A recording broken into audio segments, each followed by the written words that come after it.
السلام علیکم جماعت نہم۔ غزل آپ کے نصاب میں شامل ہے مرزا غالب کی۔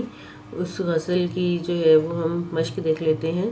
شاعر کو کن سے وفا کی امید ہے؟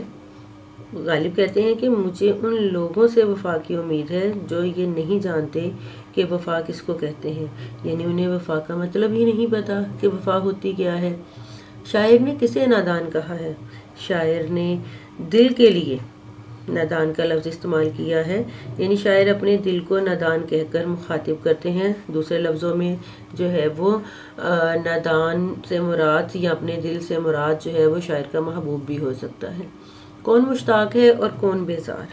شاعر اپنے آپ کو کہتا ہے کہ میں محبوب سے ملنے کے لیے مشتاق ہوں اور میرا محبوب مجھ سے بیزار ہے، یعنی کہ شاعر مشتاق ہے اور محبوب بیزار ہے۔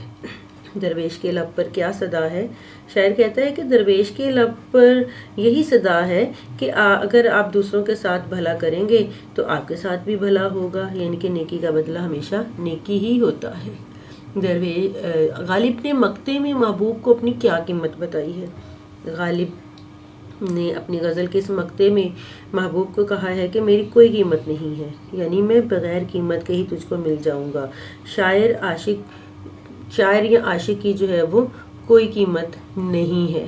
جی تو ہم جو ہے وہ اگلا سوال جو ہے وہ کریں گے۔ الفاظ متضاد ہیں ہمارے پاس: نادان، عقل مند، دانا، مشتاق شوق رکھنے والا، بیزار اکتایا ہوا، معاجرہ قصہ کہانی یا واقعہ، مدعا دل کی بات، صدا آواز کو کہتے ہیں۔ ٹھیک ہے جی، اس کے بعد جو ہے وہ اگلا سوال ہمارے پاس ہے کہ اعراب لگا کر تلفظ واضح کرنا ہے۔ مشتاق، مدعا، ٹھیک ہے، وفا، صدا، نثار۔ یہ اگلا جو ہے وہ کالم کو بھی دیکھ لیجئے گا کہ کالم کیسے جو ہیں وہ میچ کیے ہوئے ہیں۔